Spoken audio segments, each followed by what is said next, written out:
Hello everybody, nice to see you all again through Samibo channel. As usual, we try to share something, okay? Senang ketemu lagi melalui channel Samibo. Kita coba untuk berbagi. Semoga semua dalam keadaan sehat walafiat, jadi kita tetap bisa beraktivitas, okay? For you who don't press like, subscribe, and the bell yet, you are welcome. So later you will be the first to get our new video, ya? Bagi yang belum klik like, subscribe, dan loncengnya dipersilahkan dulu. Jadi nanti menjadi orang yang pertama mendapatkan video kita yang terbaru, ya. Oke. Today we will share about this one. Kita hari ini men-share tentang ini, berbagi tentang basic mathematics. Basic mathematics, be accustomed to numeric world. Jadi ini bisa kita katakan kita mencoba mengkomunikasikan. Ingat, bahasa itu adalah komunikasi. Jadi sebagai alat komunikasi, kita mengkomunikasikan dalam segala hal menggunakan bahasa. Itulah mengapa khususnya dalam bahasa Inggris bisa mencakupi semua bidang. Nah, berhubung kita sudah belajar angka di video sebelumnya, dan angka itu masih berkaitan seperti sebelumnya kita ada juga membahas tentang jam. Nah, sekarang kita mencoba dalam kehidupan sehari-hari, otomatis kita menemukan matematika dasar kita katakannya. Jadi bahkan dari TK mungkin playgroup kita sudah diperkenalkan itu seperti tambah atau kurang. So, jangan alergi dengan penghitungan, be accustomed to, terbiasalah dengan dunia angka. This is our world. Okay? Kita try to see kira-kira dunia yang apa di belakang ini, ya. Oke, basic math or mathematics. Ini adalah matematika dasar seperti yang disampaikan tadi. Jadi dalam matematika dasar itu kita kenal pasti dengan kata penjumlahan. We say addition. Ini untuk bahasa Indonesianya ya, penjumlahan. Lalu untuk subtraction ini adalah pengurangan. Multiplication itu adalah perkalian. Division itu adalah pembagian. Jadi mungkin untuk level TK kita punya addition and subtraction, but multiplication and division maybe from elementary school we have got it, okay? Jadi untuk perkalian dan pembagian di level SD mungkin kita sudah pasti dapat ya. Kalau di awal di TK, level TK mungkin penjumlahan dan pengurangan sudah mulai diperkenalkan, gitu ya. Nah, untuk penjumlahan kita otomatis mengenal tanda ini. Yes, tanda tambah. Tanda tambah, di saat tanda tambah ini menyatu dengan angka-angka yang dihitung dalam penjumlahan, maka tanda ini dibaca dengan plus. Lalu untuk yang tanda untuk pengurangan, otomatis tanda kurang. Tanda kurang di saat tanda ini muncul juga di dalam kelompok angka-angka, maka dibaca minus. Nah, untuk multiplication, perkalian, ini dibaca otomatis tanda kali kita bilangnya. Nah, dibaca dalam kelompok angka yang mau dihitung itu dikatakan times. Nah, yang terakhir ini, yes, tanda bagi. Tanda bagi di saat sudah menyatu dengan angka-angka, maka dibaca dengan divided by. Gitu ya. Nah, itulah semua tanda-tanda yang jangan lupa setiap kita dalam menghitung apapun pasti dibutuhkan hasil. Nah, untuk hasil ini kita membutuhkan tanda sama dengan. Dalam bahasa Inggris kita katakan equals. Oke ya? Mulai paham ya? Oke, kita masuk kepada contohnya. Oke, we see this one. 8 plus 3 equals 11.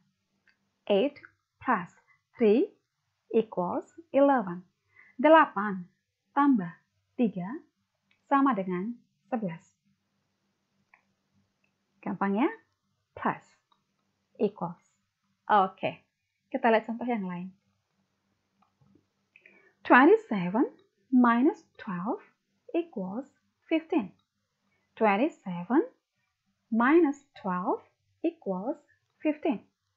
27 kurang 12 sama dengan 15. Ini untuk subtraction, pengurangan. Next. 38 times 2 equals 76. 38 times 2 equals 76. This one belongs to multiplication. Ya, kelompok perkalian. The last one.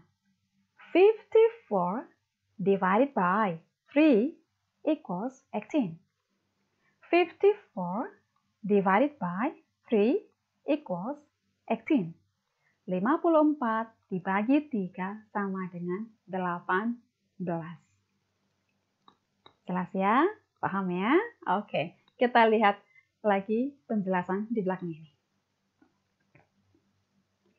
Oke, kalau yang tadi kita langsung contohnya dalam bentuk angka. Sekarang kita coba dikemas dalam bentuk teks. Ya, kebetulan di sini teksnya percakapan. Jadi supaya kita terbiasa, accustomed to. Jadi kita terbiasa dengan dunia angka dalam bentuk apapun. Baik langsung angka maupun dalam kalimat. Ya, kita lihat di sini. And it's already 12:16 p.m. We are 16 minutes late for English class. There are only 24 minutes left. Should we wait for her longer? Miss Septi will be angry with us. Kate. Okay, let's go. Kalau kita artikan, ini sekarang sudah jam 12 lewat 16 menit. Kita terlambat 16 menit untuk kelas bahasa Inggris. Ini sisa 24 menit loh. Perlukah kita menunggunya lebih lama lagi? Ibu Septi akan marah dengan kita. Lalu Kate menjawabnya, oke, ayo kita pergi. Gitu ya. Nah, dari sini kita bisa melihat ada angka-angka. Kira-kira pertanyaan yang bisa kita kupas di sini seperti apa? Let's try to see. This one. What time does their English class begin? Jam berapakah kelas bahasa Inggris mereka mulai? Tadi kita lihat ini ditunjukkan oleh N jam 12.16. 12 lewat 16 menit. Dan ada lanjutannya lagi mengatakan bahwa mereka terlambat 16 menit. So, artinya, yes, kita bisa menganalisanya berarti 16 menit ini adalah waktu keterlambatan. Artinya, jam kelas itu mulainya berarti jam 12 tepat. So we can say the answer like this one. It begins at 12 o'clock. It begins at 12 o'clock. Kelas itu mulai jam 12 tepat. Nah, kalau dalam hitung-hitungan angka, kita bisa menemukan yang seperti ini. Dapat 12 dari mana? We try to count. Jadi kita mencoba merunutkan angka-angka itu. Sampai ketemu kesimpulan kita mulai jam 12. You see this one. 12:16. Jam 12.16 sekarang. Sekarang posisinya berarti pada saat percakapan itu terjadi, ya. Next. Ada info tadi 16 menit terlambat. Late. So, ini yang ada 00 di sini, ini karena di sini kita memulai dengan ada angka untuk tempat jam, so kita anggap saja ini ada posisi tepat jam, hanya jamnya kita nolkan. Karena kita memiliki informasi keterlambatan itu 16 menit, ya. So, artinya kita kurangi. Jadi jam 12 lewat 16 menit dikurang 16 menit keterlambatan yang sudah berjalan. So, artinya yang 12 lewat 16 menit ini dikurangi angka. Kita bicara angka dulu ya. Dikurangi 16. So, sisanya adalah 12. Gitu ya. Jadi, kita bisa hitung kalau dalam matematika angka juga diturunkan dengan cara ke bawah.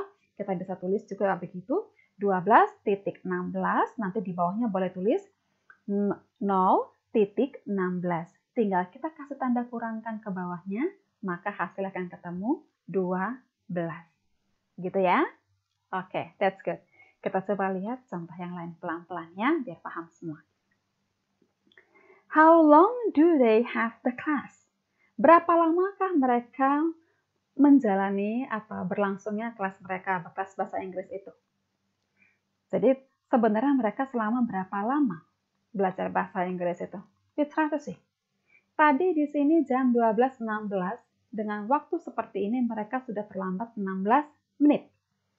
So artinya di sini seharusnya mulai jam 12, gitu ya. Lalu yang berikutnya dikatakan apa? Ada tersisa tinggal 24 menit lagi untuk kelas bahasa Inggris.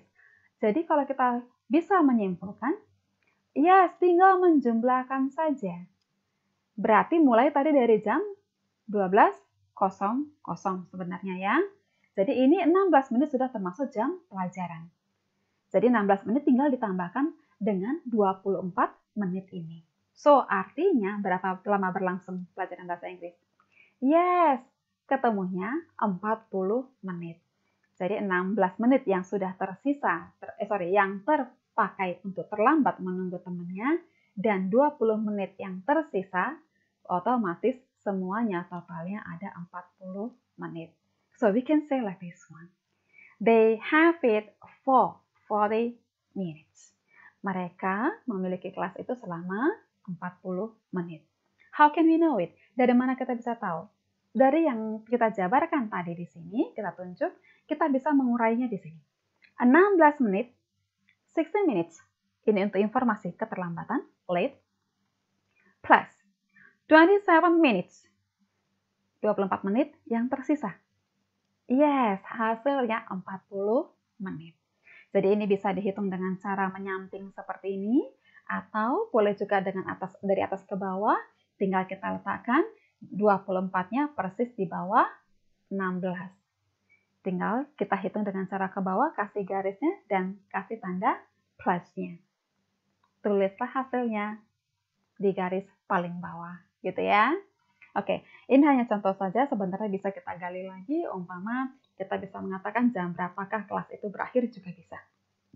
Jadi kita belajar mencoba menguraikan dalam kalimat penjabaran dari penghitungan itu. Jadi semua itu sebenarnya bisa kita temukan sehari-hari dan kita bisa terapkan. Jadi itu nggak perlu alergi ya. Oke, semoga paham. Kita lihat di sini pemahaman akan diuji. You see this one. Okay, read the text carefully then answer the questions include the ways. Okay, bacalah teks ini dengan seksama, kemudian jawablah pertanyaan, termasuk caranya. Jadi diuraikan cara menghitungnya seperti contoh yang tadi. Okay, kita lihat teksnya seperti apa ya. My mother wants to go to my grandmother's house. She asks my brother to accompany her. They go by train. One-way ticket each is 7,500. From home, they use a cab for 35,000. And from the station to my grandmother's house, they use a cab for 50,000. Okay? Kita coba pahami ya. Ibu saya ingin pergi ke rumah nenek. Beliau meminta saudara laki-laki saya atau kakak saya menemani beliau. Mereka pergi, yes, dengan kereta api. Tiket satu kali jalan untuk satu orang itu 7.500. Dari rumah mereka naik taksi. Oke, berarti dari taksi ke stasiun berarti ya. Biayanya 35.000. Jadi dari rumah mereka naik taksi ke stasiun. Di stasiun ongkosnya satu orang 7.500. And from the station, dari stasiun ke rumah nenek, berarti stasiun tujuannya. Ke rumah nenek itu mereka naik taksi lagi. Harganya 50.000. Oke, kita lihat. Kira-kira kita bisa bedah apa di sini. Let's see. Number 1. How much money do they need to go to grandmother's house? Berapa banyakkah uang yang mereka butuhkan untuk pergi ke rumah nenek? Paham? Oke, jadi silakan dihitung keseluruhan. Karena, yes, ingat mereka pergi berapa orang tadi? 2. Ibu dan kakaknya, ya. Next, nanti setelah kita jawab, jangan lupa diuraikan cara penghitungan ketemu jawaban kita tadi dari mana jalannya. Ya, seperti contoh tadi. Number 2, how much money do they need to round trip?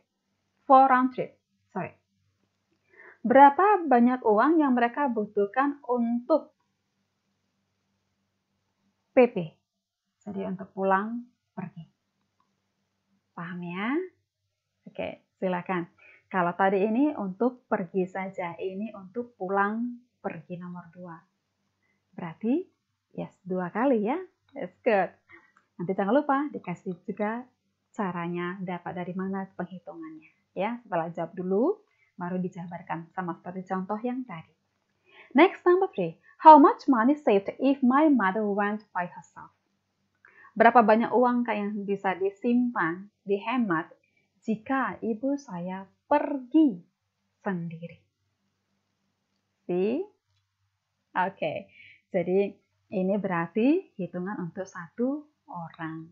Kalau nomor 1 tadi untuk 2 orang sekali jalan. To go, oke, dari kata go ya. Lalu yang nomor 2, PP pulang pergi. Number 3, yes, just one person. Hanya untuk 1 orang ongkosnya kira-kira butuh berapa. Jangan lupa nanti dijabarkan cara penghitungannya. Ya, oke, that's good. Ini nanti bisa dikerjakan dalam buku latihan. Semoga semuanya tambah paham. Jadi mengerti hal-hal yang sederhana bisa kita hitung. Jangan alergi dengan number. Ya, numeric is our life. Dunia angka, dunia hidupan kita sehari-hari. Okay, thank you for your attention. That's all for today. We try to share. Don't forget to press like and subscribe so later you'll be the first to get our new video. Salam sehat selalu. Enjoy your life. Enjoy learning English. Thank you and see you.